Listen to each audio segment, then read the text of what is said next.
আল্লাহ নিজেই জানিয়ে দিয়েছেন রমজান হচ্ছে শুধু আমার জন্যে, আর এর বিনিময় স্বয়ং আমি আল্লাহ হয়ে যাব। সুবহানাল্লাহ, এটা বিশাল বড় একটা নিয়ামত। স্বয়ং আল্লাহ আপনার হয়ে যাবেন। এর চাইতে একজন মোমেন জীবনের আর কি চাওয়া থাকতে পারে? এ চাওয়াকে পাওয়ায় পূর্ণতা দেওয়ার জন্যে আল্লাহ ঘোষণা দিয়েছেন।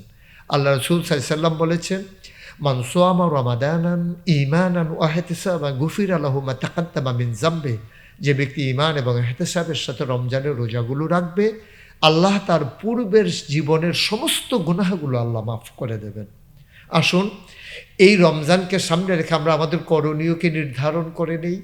আমরা নিজেরা রোজা রাখবো, আমাদের অধীনস্থ যারা তাদেরকে আমরা রোজা রাখানোর জন্য প্রচেষ্টা চালাবো।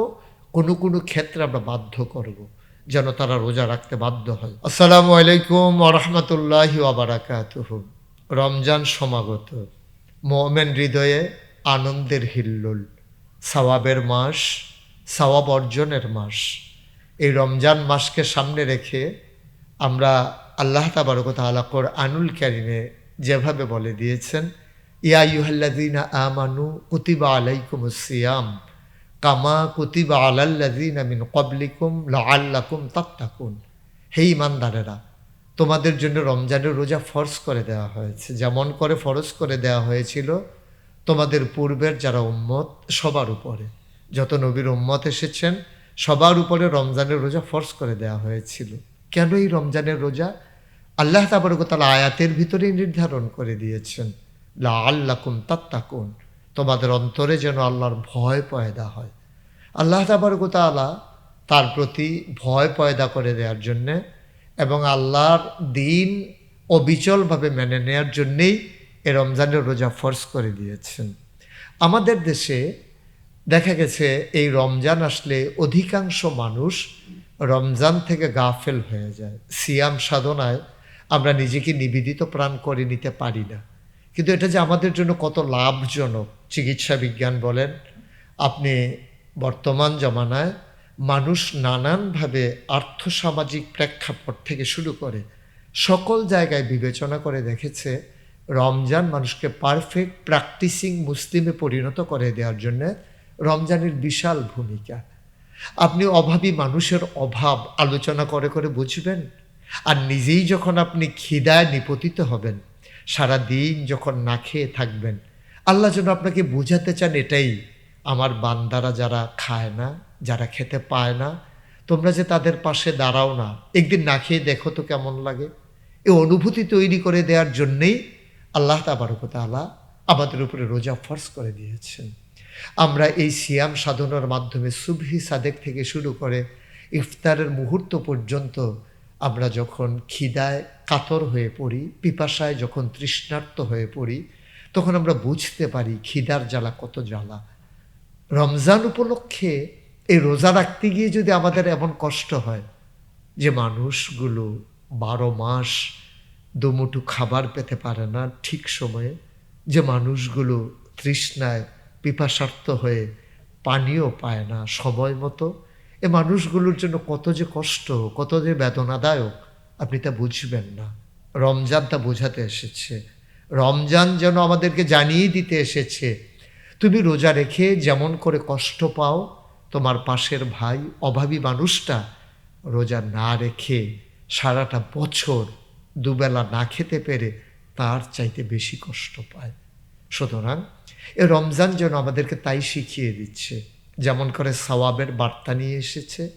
আল্লাহ রসুল সাল্লাল্লাহু আলাইহি সাল্লাম জানিয়ে দিলেন হাদিসে কুদসি, যা সাওমুলি ওয়া আনা আজজি বিহি। আল্লাহ নিজেই জানিয়ে দিয়েছেন রমজান হচ্ছে শুধু আমার জন্যে, আর এর বিনিময় স্বয়ং আমি আল্লাহ হয়ে যাব। সুবহানাল্লাহ, এটা বিশাল বড় একটা নিয়ামত। স্বয়ং আল্লাহ আপনার হয়ে যাবেন। এর চাইতে একজন মুমিন জীবনের আর কি চাওয়া থাকতে পারে? এ চাওয়াকে পাওয়ায় পূর্ণতা দেওয়ার জন্যে আল্লাহ ঘোষণা দিয়েছেন। আল্লাহ রাসূল সাল্লাল্লাহু আলাইহি ওয়াসাল্লাম বলেছেন, মান সামা রমাদানান ঈমানান ওয়া ইহতিসাবান গুফিরা লাহু মা তাকাদ্দামা মিন যামবি। যে ব্যক্তি ঈমান এবং ইহতিসাবের সাথে রমজানের রোজাগুলো রাখবে, আল্লাহ তার পূর্বের জীবনের সমস্ত গুনাহগুলো আল্লাহ মাফ করে দেবেন। আসুন এই রমজানকে সামনে রেখে আমরা আমাদের করণীয়কে নির্ধারণ করে নেই। আমরা নিজেরা রোজা রাখবো, আমাদের অধীনস্থ যারা তাদেরকে আমরা রোজা রাখানোর জন্য প্রচেষ্টা চালাবো, কোনো কোনো ক্ষেত্রে আমরা বাধ্য করব যেন তারা রোজা রাখতে বাধ্য হয়। এ গেল ব্যক্তি এবং পারিবারিক জীবন। সমাজ জীবনে আমরা সমাজে দিনের বেলা হোটেল রেস্তোরাঁগুলো যেন খোলা না থাকে এ ব্যাপারে আমরা এনশিওর করব। আমরা যুব সমাজ প্রয়োজনে রমজান কেন্দ্রিক কমিটি করে নেব। কেউ যদি দোকানপাট খোলা রাখতে চায় তাকে বুঝিয়ে বলবো, বোঝানোর পরেও সে যদি না বুঝে আমরা আইনের আশ্রয় নেব, পুলিশ প্রশাসনকে আমরা অবহিত করব।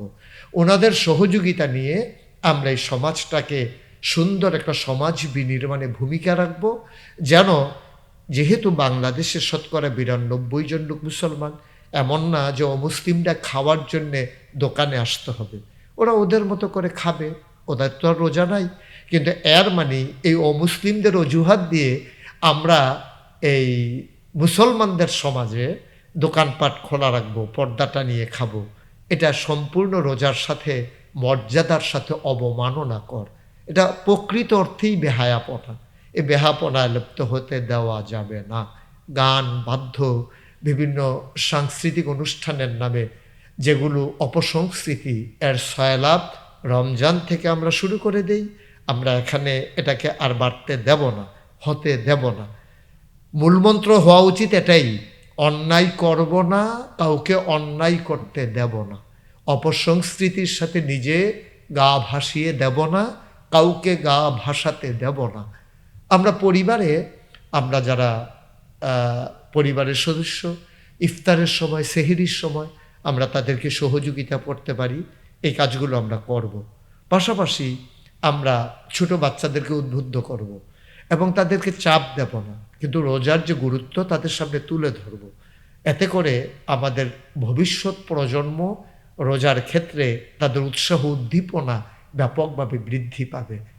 খেয়াল রাখতে হবে ছোট বাচ্চারা রোজা রাখতে গিয়ে যেন অসুস্থ হয়ে না পড়ে, এদিকে আমরা সজাগ দৃষ্টি রাখবো ইনশাআল্লাহ।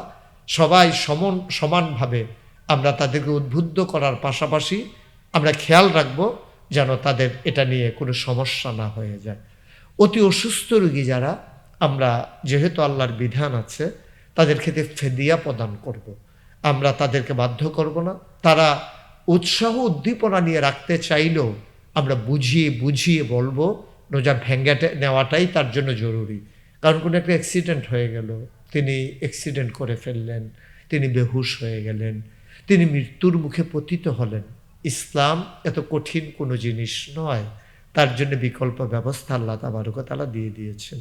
আসুন নতুন বাংলাদেশে যেমন করে সবাই মিলে রাজনৈতিক নেতৃবৃন্দ একীভূত হয়েছেন, আমরা কাগজে পত্রে নয় প্রকৃত অর্থেই সোনার বাংলা নির্মাণ করতে চাই। আর এই সময়ে রমজানুল মোবারকের রোজাগুলো মনে হচ্ছে যেন আল্লাহর পক্ষ থেকে শুরুতেই আমাদের জন্য বিশাল এক ট্রেনিংয়ের ব্যবস্থা। আমরা যে কথাই বলেছিলাম সোনার বাংলা তৈরি করব, আমরা কি পারবো?